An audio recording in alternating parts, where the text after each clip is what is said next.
No trash trash allowed. allowed. Hi everyone, we are CAS Script Free, and today we're going to present our project proposal. To begin with, the enormous amount of litter found in Hong Kong countryside worries Hong Kongers a lot. As we can see in the table, there is around 2,500 to 3,400 metric tons of litter collected in Hong Kong countryside according to AFCDHK. Although there is a trend that the amount of litter has decreased, there is still thousands metric tons of litter, which is a very large amount, and it is a problem that needs to be solved as soon as possible. On the other hand, litter is hazardous to animals. For example, animals may eat household waste and cleaners from garbage bins that could be toxic, causing extreme illness or death. The RSPCA receives more than 7,000 calls per year regarding animals that have been injured by litter, but adds that the true number of animals injured by litter will never be known, as many wild animals will die from their injuries and not be found. During the pandemic, people have to wear masks even when doing sports. So many people started doing sports that require less energy. People started visiting country parks and hiking trails. The large number of visitors also bring overwhelming amount of rubbish to country parks and hiking trails. Garbage may be left behind by inconsiderate visitors. Even though most of the country parks try to solve this problem by doing a good job of providing trash and recycling cans, this is still not enough to protect our environment. The amount of trash in country parks grows as population grows.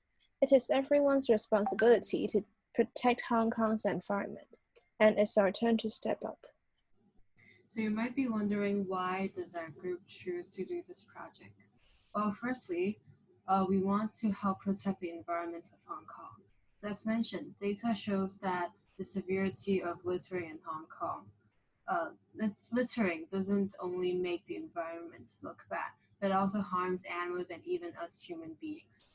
Therefore, our group would want to help take action and help make the environment better with our own hands.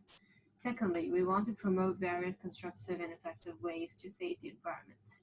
In the recent years, whenever we search up ways to protect the environment, there are always the same old ways. Hence, for utilizing our findings during our trash collection, such as which kind of litter is the most common, we would want to propose some more precise and constructive ways to save the environment. Lastly, we want to raise awareness of the importance of protecting the environment. A lot of people know that they should help save the environment, however, they do not know why they need to protect the environment. So through social media platforms, our group would hope to state out specifically how littering can damage the environment, thereby increasing the awareness of the importance of protecting the environment. And here's a timeline. Our project will last for around 10 weeks. And week 1, we will open an Instagram account. We'll post top 5 litter data and give some suggestions from us or some expert. And in week 2 to 6, we will go hiking, analyze data for litter collected, and then we will cycle trash collected.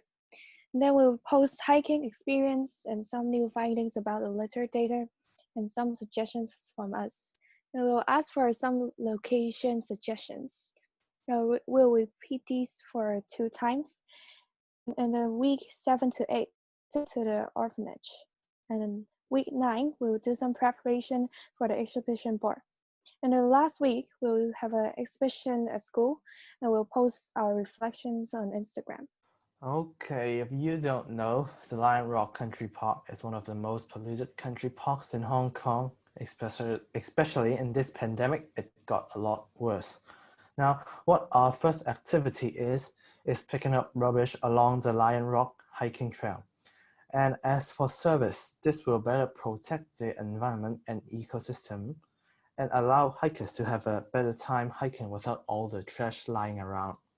Lastly, this service will contribute to making a beautiful view for the residents of Hong Kong. After collecting and sorting the rubbish, we can make use of some of the trash which we had collected. For example, We will transform disposed plastic bottles into arts, jewelries, and toys for the orphans and ourselves. Of course, after the bottles are clean. If possible, the transformed trash can be used to decorate our houseware, such as for lamps and vases. From this, we can recycle abandoned materials and save some money which would have been used to buy the decorations in the stores. Not only can we help clean the environment and save the poor animals, but we will be able to help ourselves financially. Next, our third activity is visiting the orphanage with our recycled decorations and toys. While caring the orphans, we also want to deliver the importance of recycling and sustainable development. As the earth is getting worse and worse at the moment, it is significant to educate our next generation to recycle and lower their carbon emission.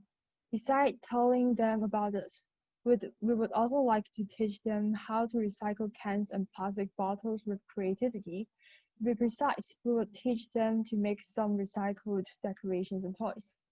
Lastly, at the end of our project, an exhibition will be held at school or even in the public if possible to conclude our project.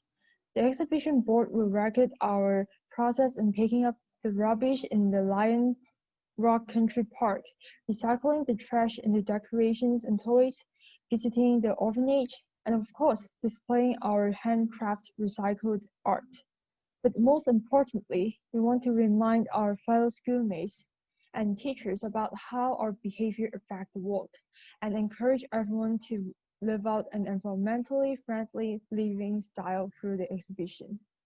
And clearly, when we are carrying out these activities, different skills are required.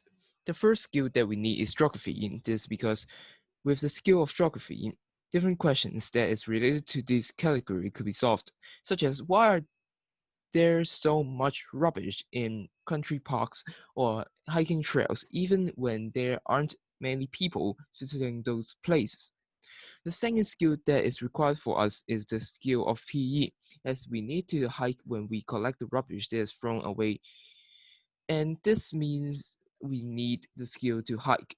And hike is a kind of sport.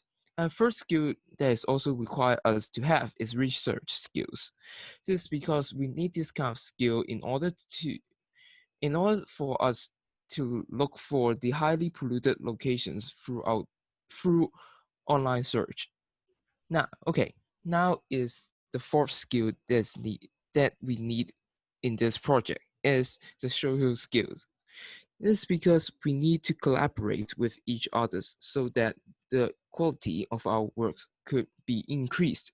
And the next skill that we need is communication skill, as we need to share our process through different social medias. Therefore, the skill of communication is needed. Besides from the previous skills, the skill of self-management is also needed for us, as everyone in the group have to be responsible and finish our own part of work on time with high quality. And last but not least, thinking is also one of the skills that we need, as integrated thinking is important in organizing an activity. Okay, and now I'll tell you what possible difficulties there might be when we'll be carrying out this project. Now, firstly, we have the quarantine. Now, the quarantine, it may not allow us to work with the entirety of our whole group. And if we did go to the places we mentioned above to pick up trash, we'll have to face another large problem. And that is the rugged terrain there. And those rugged terrain, they may hinder our progress or even cause injuries. Now, another problem is limited manpower and budget. Our service can only cover a certain amount of area, and we might not be able to purchase the best of equipment. Last but not least, there's the weather. We simply can't control it. Even though it's unpredictable, it's a risk we are willing to take. So, what are the solutions for the problems mentioned above? Well, firstly, we can split up into small groups to keep our social distance. We will split up into a group of 4 and a group of 3 during our activities. Though this might cause communication problems, it is necessary as we must keep social distance and comply with the law. Worst comes to worst, we will have to delay our plans if a new wave of pandemic emerges. Secondly, we will wear sportswear and stay in safer areas. We are aware that not all of us are particularly athletic. So we have to make sure not to push ourselves too hard and rest when we are tired. Thirdly, we'll work hard and clean as many pieces as frequently as we can to make up for the lack of manpower. We will also be thrifty to save our limited budget. Finally, we will pay attention to the weather forecast so we can plan our plans more thoroughly. So that is it for our presentation. Thank you for listening. We truly hope that our project can help the topic of countryside litter in Hong Kong gain some attention, do what we can to solve this problem, and contribute to saving the environment we all should treasure and care about.